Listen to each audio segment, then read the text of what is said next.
Hi, everyone, and welcome to the Illustration Department podcast.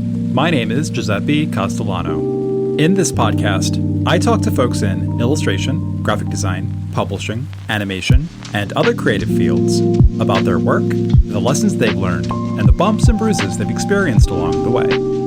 In this episode, my guest is award-winning illustrator, author, and educator, Catarina Sobral. Much of the creative process involves intuition. But how do you know if your intuition is leading you in a direction worth going? Catarina and I discuss. On one of the topics, Catarina tells us how she uses color to keep her illustrations in balance. We discuss what people misunderstand about the picture book as an art form. And Catarina points out why moments of tangible happiness are so important for illustrators. I hope you enjoy our conversation.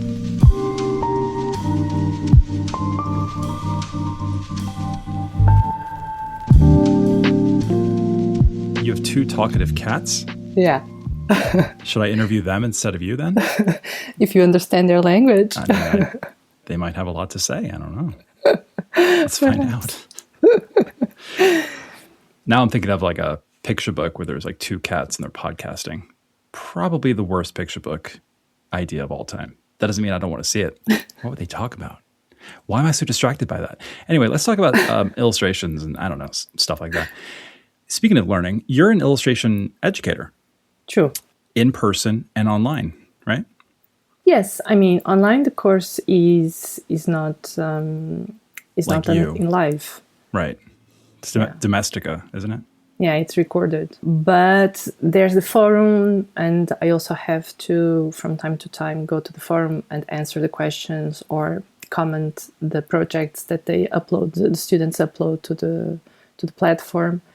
But it's a very residual work. There aren't so many people doing those courses. I saw it was like 3,000 plus people have signed Really? up for that. Yeah. Oh wow! What, you don't check? I would check I think daily. I don't check. I did in the beginning when I recorded the full Domestica course. I was going every day, but now I just go when I have an email with a notification saying that someone has posted something. I think the majority of the students don't post anything. They just see the videos and work alone. I'm not familiar with the Domestica platform. I don't know if this is the case. That's why we have you here to educate us on these things. Does Domestica share with you stats, insights, things like what percentage of your courses illustrators complete? I think so. As I said, I don't go to the statistics page for so long. Right. I remember they have a lot of information about if the students bought the course via a shared link on the website, email, advertisement in the platform. Well, those things I'm sure they do, but that I'm not 100%. Well, I think you know where I'm going with that. I'm just curious to know how many illustrators, not just your courses, but any Domestica course, on average, how many illustrators sign up for one and then complete, 35% or 75% or 100%. I think a lot of people just like to see illustrators drawing and are curious about how they do what they do. Right. They don't necessarily want to mimic the style. They just, it's just curiosity. It's like a TV for some people. Yeah. Also, somewhere maybe deep in our brains, for me, I would think one of the benefits for me anyway would be just seeing someone do the thing I'm doing. I like the idea of like, there's something kind of welcoming about that. Like, okay, I'm not a weirdo. I'm not the only one in my orbit doing or trying to do this thing. It's not crazy to choose this course, this path. So many others are. And here they all are recording themselves and it makes telling sense. me cool stuff. Yeah. Speaking of that, what would you say then with those questions and whatnot, and also with students in person, is the most common pain point that they experience? Like, what is the most common problem they have a tough time solving? As far as I understand from what they post on the forum, and this is something that happens very often, because I have two courses and both they're about narratives, visual narratives. They're not just about the technique. Right.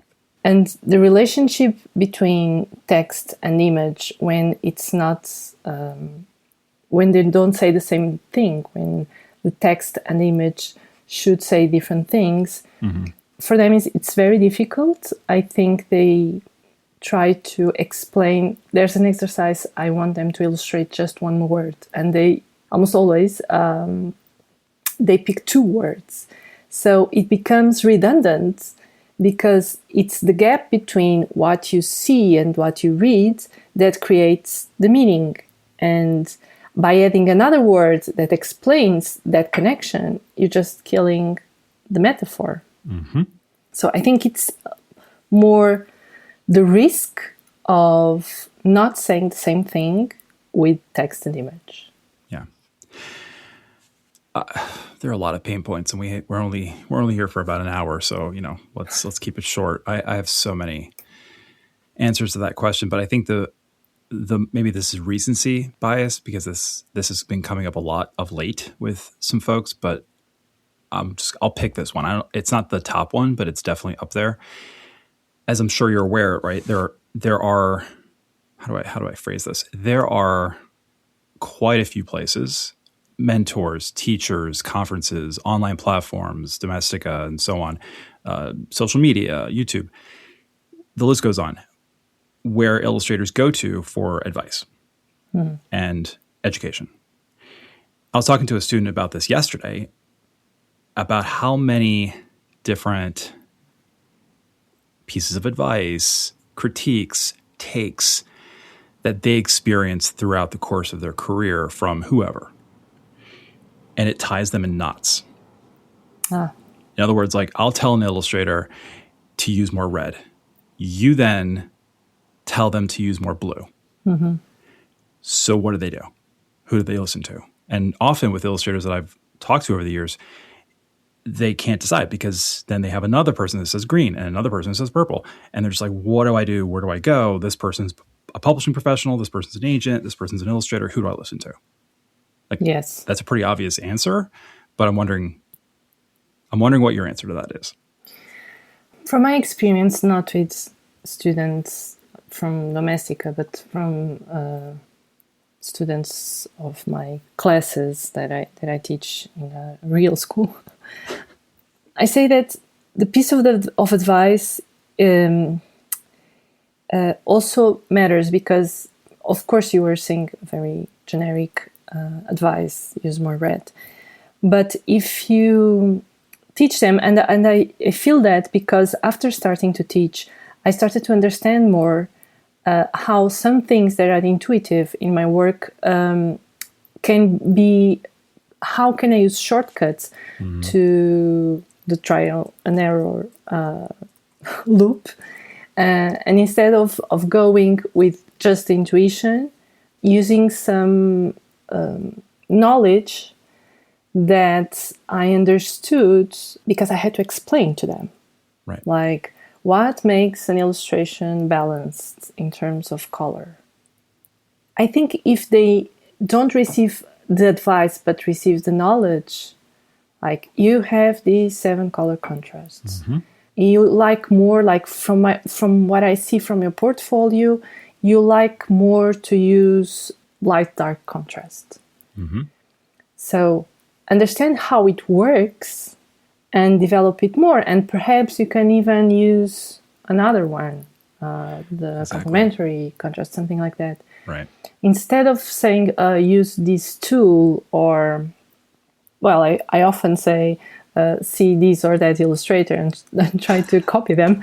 But you usually point them to your own portfolio, and you're like, just do it like this. That's awesome. No. But if I make them think, what are the mechanisms behind what we say it's intuitive in our work, what is subjective, maybe they can figure out later alone if they should use more blue or more red. Right. Obviously, blue, red, purple, all of this is a metaphor. Yeah, I know. But yeah, just making sure people understand what we're talking about. I mean, we could literally be talking about color too. Hell, you just asked the question, and I'm going to kick it right back to you. What does make a illustration more balanced with color? With color? Well, I that's think what you said. A lot of knowing a little bit of color theory, it's very important. I use this metaphor for my students. Like, it is like if each color has a different weight. And the weights of the colors are related to the three major characteristics of color: hue, saturation, and lightness. So orange and yellow have more or less the same weight. Not the same, but similar. Different, very different from blue or green, which also have a little bit more, are more similar in terms of weight. So if you think about the drawing like a platform, and you are distributing color in that platform and putting too much weight of one kind and too little on one side of the drawing and too little on the opposite direction, or if you just use one type of weight and in one place and another type of weight in the other place, the platform will be literally imbalanced. Unbalanced. We would see it. I would imagine it floating, and then we would see the sheet of paper, Right. like in a scale. You see? Exactly. And so you have to understand the different types of weights and distribute it in the page. Yeah, that's a good way of putting it. I like weight. I also like sound. I refer to it Like as sound, yeah. Loud, The white quiet. space is silence, right? Exactly. I just wrote a Substack very recently about the color brown, speaking of weight. In my opinion, brown is the most misused color of all the colors in illustrations that I've seen over the years, not just over the 10 years of 11, more than a decade doing the illustration department, but also when I was an art director, looking at portfolios and all these things. Brown is so misused. It's so underappreciated.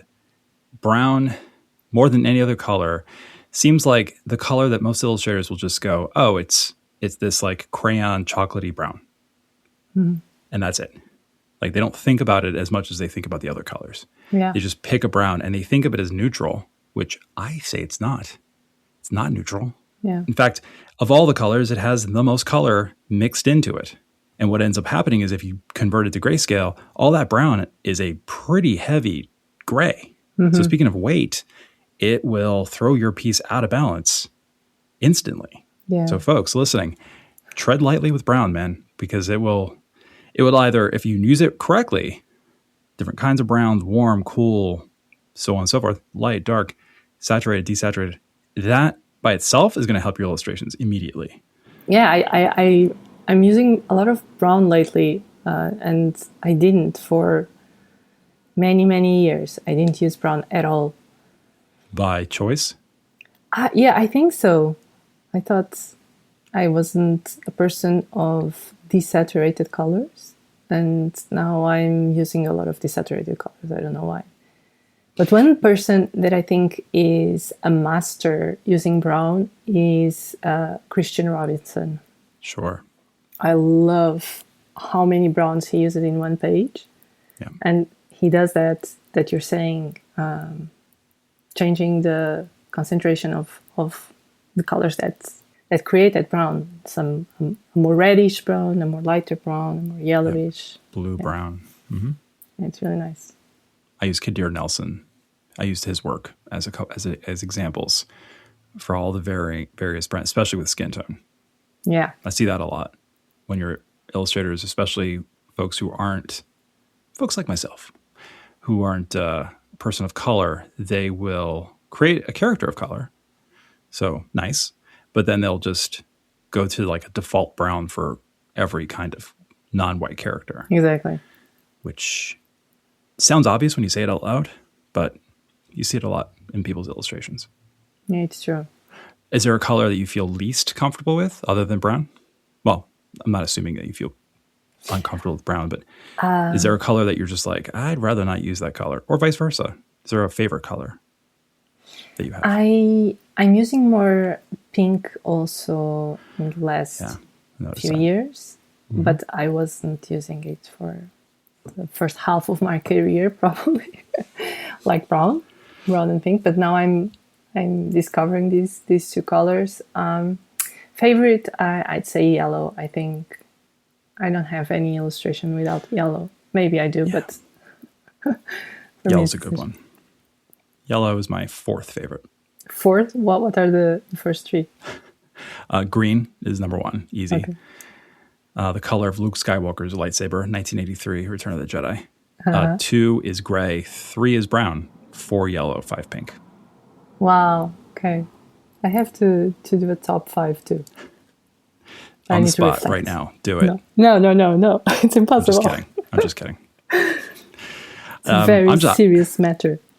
I'm still serious about thinking about those two cats. They're sleeping, so I don't think you're going to listen to them. Now I'm regretting not having illustrations for the cover art for each episode, because had I done that from the very beginning, instead of your lovely photograph, I would ask you to illustrate two cats podcasting, one interviewing the other. Although I don't think I'd be a cat. I don't see myself as a cat. What animal are you? If I saw myself as an animal, I'd be more of a fox, I think. A fox, okay. Yeah. They're unassuming. They're adorable, like myself. And they live in the woods, which I like doing. And they're a sign of luck. Hey, there you go. If you see one fox, you're going to have good luck. I'm more of a silver fox than a fox. No, I'm kidding. Just kidding about that one, guys. Turning our attention back over to books. So intuition, discovery, experimentation, these are words that you've been bringing up in the last couple of minutes, last 20 minutes or so. These all seem to be pretty central to your creative process. How do you know when an unexpected, how do I say this question? As you're experimenting, as you're trusting your intuition, as you're, trying things out, you're trying to discover something, how do you know when an unexpected idea, something you didn't plan ahead of time, whether it's with art or text, is leading you somewhere worth going? Yeah. I think it's clear in the moment that you do that discovery, but it can be it can trick you to move forward with that option of text or I don't know, whatever you're drawing. Right. And then in the end, it's not so useful or new. Right. I really like to let things set aside for at least a day, to be sure that when I have that feeling of okay, I had an epiphany to solve this thing, something that's, I don't know, an illustration it's bugging me, or right. A text for a book, and I think, oh, this is the solution. Like the other day, I was having an insomnia, and I said, okay, let's work just because I have some books to do, to write. Okay. One in particular, and work in that case would be just think, be quiet and think in my bed. Okay, how do I solve this commission? And I had an idea that was super happy. Oh, I solved it in an hour or so. Let me take note of that. I took note of everything, and then okay, but let's see in a couple of days if this is still as good as I thought it was. Because it can have that, you can have that gut feeling, and then it's just crap. True. More often than not, it works. But I like to let things set aside for some days. It's like spark. People refer to it as spark, hunch, gut. I mean, there's sort of, you feel it. But like you said, just because you feel it, just because you discover something, you're like, ooh, what's that? I like that. I like that shape or that character design or that color choice or color combo or whatever it is that you're working on. Or, ooh, let me try this new brush. Ooh, I like it. Great. Go with that. But it's not going to be, well, I don't know if it's not going to be. It's not guaranteed 100% that it's going to unlock like all of your dreams. Like it's not, don't make it bigger than it needs to be. And you cannot explain the science behind it, behind you feeling that brush or color combo or whatever it is makes you feel that way. Yeah. I'm not trying to, I'm stuttering here like a dummy because I don't want to lump every illustrator into this one tiny box. So I won't. But a lot of illustrators that I've worked with will think that there is that one epiphany that will swing the doors open to every one of their dreams. Okay. It's that one book, that one agent saying yes, that one first project that it's exciting and it's great and all these other wonderful things, but it's not the one thing in the course of a long career. You're going to look back on 10, 15 years later and say, wow, I remember when I used that new brush, or that I got my first book, or that first agent said yes, or any of those things. You're going to look back on and go, gosh, thank God that thing happened. Because there's always going to be if that doesn't happen, don't worry about it, is the opposite side of this. Exactly. What we're talking about here is like, if you get rejected, if that first book bombs, or it's okay, you just got to keep going. Well. I have some students that published books after my courses, and some of the books were, I'm really proud of them. Some of the books were developed in my class. Yep, same. And if that happens, if that's the first book, I think there's a lot of pressure to do the next one not as good, better even than the first one. Right.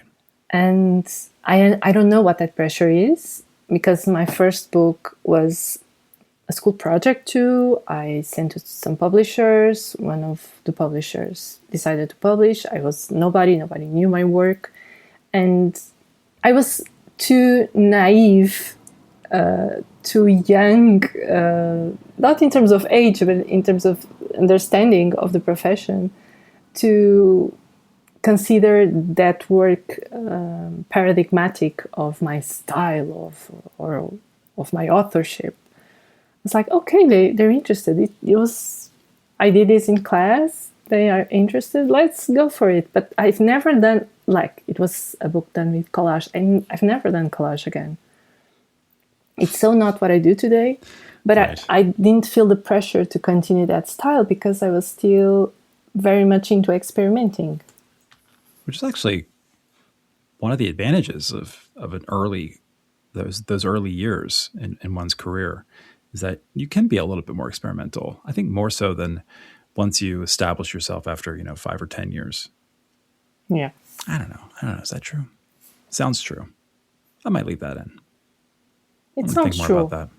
You don't have so many clients relying on a type of language. Hey, we love what you did with that thing. Can you do it for us? Exactly. Of thing. And you're like, damn it, I want to do collage this time. Oh, well, I guess I'll just do it that way. But, yeah, maybe that's true. This podcast is produced by the Illustration Department, a global leader in online education for illustrators. Visit illustrationdept.com for offerings like mentorships and portfolio reviews, testimonials, our alumni showcase, our best-selling Substack, and more. That's illustrationdept.com. And now, back to our conversation. You've illustrated and or written about 2 books a year for the last 15 years, by my count. For folks listening who are trying to get their first or second book published, trying to establish a career as a children's book creator, what do you hope they know about this journey that they're embarking on that you maybe didn't know early on, or maybe you did know and you are so glad you did because it helped, keep you going? If I had to say any advice, is don't take anything serious. We have the privilege of spending the day drawing for money, and sometimes, of course, it's stressful. It's not working, and it leaves you sad and angry. But most part of the time, it's fun. Right. We are playing with crayons and colors and shapes, and take the most of it. Enjoy the ride. If you are having fun, very likely the work will be well accepted. And don't take it serious because, we're not building bridges. We're not in a operating room saving lives. We are not in a job of saving lives. So we can do mistakes. It's funny, Catarina, that some people do think that. Part of me does. It depends on the day. That books do save lives, children's books specifically. And I guess in some ways they do. They help. I don't know about saving. Literally saving like a doctor? No. But saving as in it's the book that got you through a tough time, divorced parents, or through bullying, or through all sorts of, harsh realities of the world that children, ages 3 to 16 deal with. One could say that a book saved their life. I mean, I'm a hypocrite. There is a book that I read that very much, again, didn't save my life like a doctor, but saved my life. As in, turned me from going into a very dark and scary direction in life, with the whole breathing and being thing, to, okay, things are going to be fine. Should I name the book? Maybe not. Yeah, I agree with you. But if you think the book that you're doing, it will have to perform that job. Right. Gotcha. And you never know what kind of book will save somebody else's life. It could be a book about ducks and elephants. Exactly. Or cats. That's my last cat reference. I'm going to stop with the cats. I know. I guarantee I'm annoying somebody right now with the whole cat thing. Yeah. Good point. Don't go into whatever it is that you're creating, a picture book or whatever, thinking you're about to save somebody's life. It's probably not a great place to start. Yeah. What do you think people misunderstand most about picture books as an art form? Assuming you think that. I do, yeah. Because I think it's one of the most incredible art forms. It's the most incredible art form of all times. I think macaroni portraits is the most incredible art form. Second, pictures. Okay. Shout out to kindergartners. Shut up. I don't think all people in the world would agree with us in that which makes a very underestimated art form. I think people don't understand how, like a film, somebody who likes cinema, they probably have a little bit more knowledge of what it makes a good film.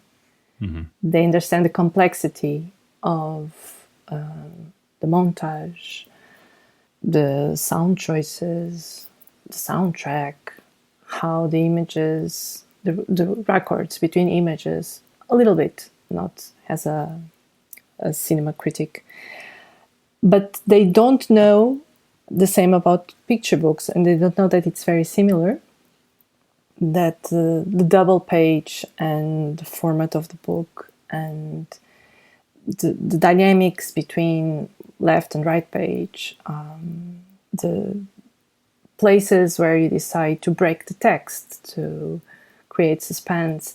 All those things have a very important job in creating a good picture book, in creating an experience that is significant for the reader. And probably because there are a lot of bad children's books also. Wait, did you say there are or there are not? There are. There are a lot of bad ones. There are a lot of, yeah. And yeah, if you don't know how to choose, or if you're exposed to all types of picture books, probably you don't know how to choose the best ones. What makes a picture book bad? Not that I'm disagreeing, but I don't want you to get canceled after this episode gets released. So what do you mean by bad? Let's be clear about that. Yeah. This. Someone in our distant orbit recently got canceled a few months ago by saying more or less the same thing. Okay. I think a book that every art form will be a construction between a feeling, an idea, something that the author thinks they should tell, and the material object. The art is the process in between. It's how you transform this, and how you transform raw feelings, raw emotions, thoughts, reflections into a drawing, a book, narrative, film. If that process is direct, if there's no elaboration between one thing and the other, I think it's a bad art form, or a bad expression in whatever art form we're talking about. Bad expression of that type of art.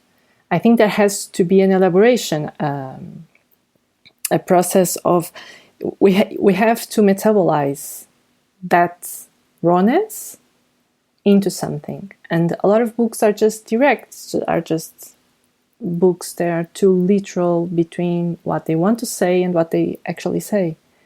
And it's not just about metaphors, it's about how you put a human being in between that, a brain, a way of observing the world.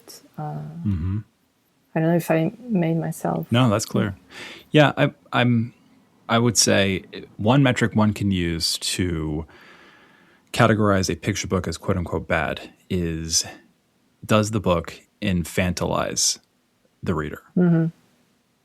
Yes, these are children. I get it. But if you're not respecting the art form, and again, I've talked about this on the podcast many times, we're not talking about like serious children's books. It could be a fart joke book.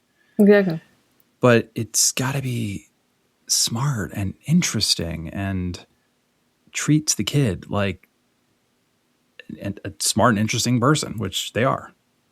And even if it is a bad book, if some kid loves this bad book that we all adults say it's bad, okay, they love it. That's great. Good for them. Good for the creator. Good for the publisher. Good for everybody involved. Everybody wins. But if folks listening going like, oh, I want to make books that sort of elevate the art form, that respect the art form, that respect the reader, then don't infantilize the reader. Don't infantilize the creator. Speaking to publishing professionals, going back to advice that illustrators get from time to time. It's like, oh, just make cute stuff. By infantilizing the creator, I mean, this is a difficult career choice.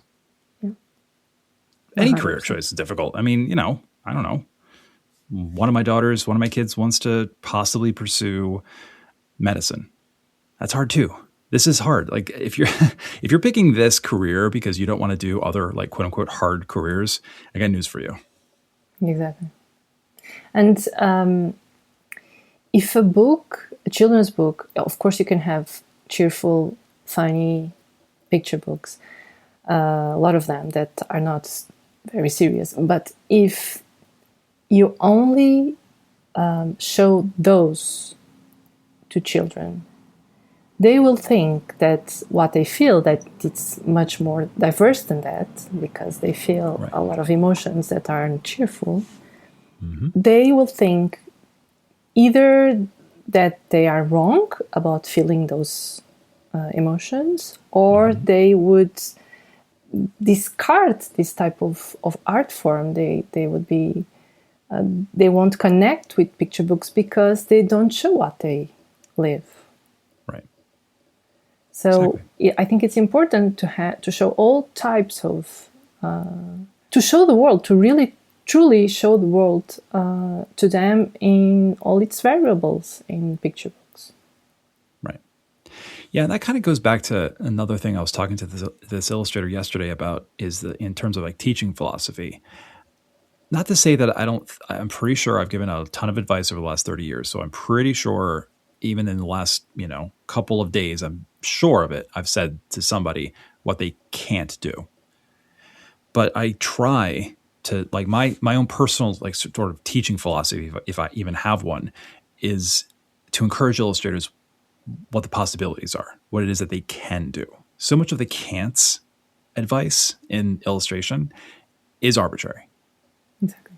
Like, oh, you can't draw representational people. Why not? Oh, because, the last couple of books you saw at the bookstore don't have that. Is that why? You know what I mean? Mm-hmm. I need to get off my damn pedestal and stop ranting. I was in a very good mood before I started talking to you, Catarina. This is what you've done to me. No, I'm just I kidding. agree with you. I think, yeah, a lot of things are subjective and arbitrary. And of course, there are also many suggestions and pieces of advice that you can say to students, or just if we are judging contests of illustration that are more or less objective. But it's just part of the job. The rest is intuition and taste. Exactly. I tell illustrators all the time, it is taste, timing, and luck. And look, yeah. You develop visual narratives for books and film. You mentioned cinema earlier. What have books taught you about filmmaking, and vice versa, assuming anything? I think books taught me to think about montage, and that was helpful to direct the films. Mm-hmm. But the films live much more from the quality of the movement, Right. of the characters or of the camera, than of the composition.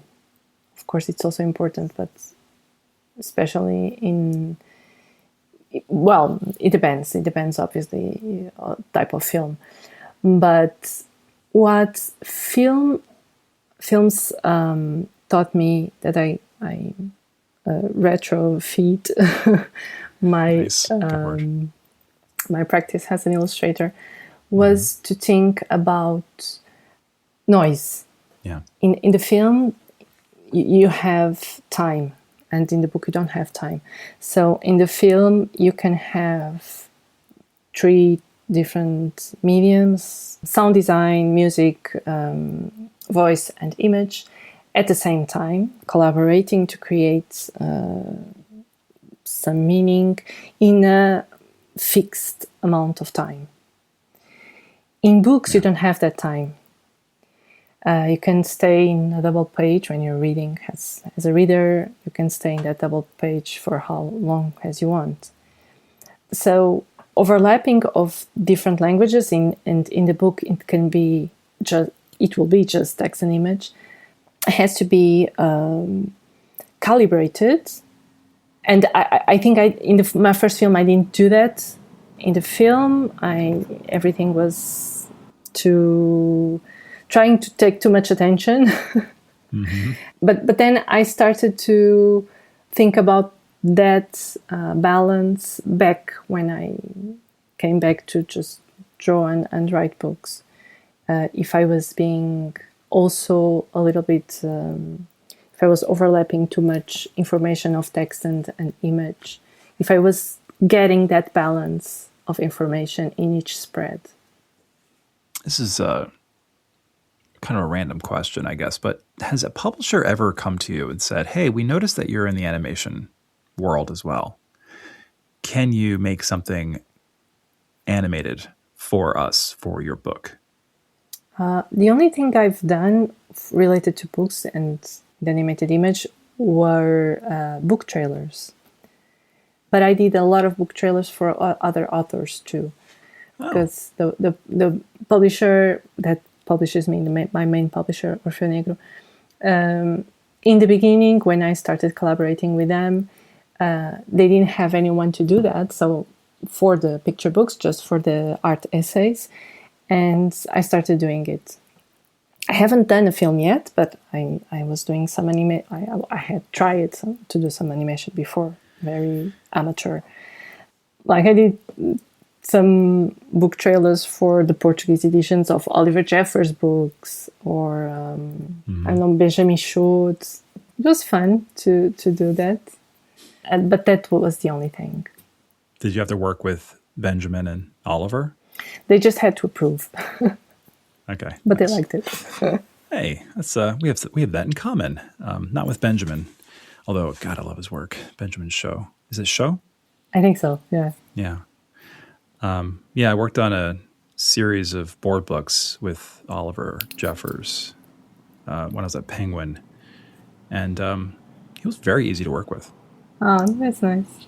Yeah, like super amenable to things. I messed with his art a lot and made these board books sort of based on his Day the Crayons Quit. And I'm trying to think of the author's name. I can't remember his name right now. Doesn't matter. It matters, but I can't think of it. And it doesn't matter for the episode. So, he was really enjoyable to work with. Yeah, I think get him on the podcast it's more in days. fashion now, the book trailers, but when I did them, it was like 2014. There weren't many book trailers. So I think they liked it because it was... How long's a book trailer typically? Mine's had 2 minutes tops. Yeah, that makes sense. 1 minute and a half, 2 minutes.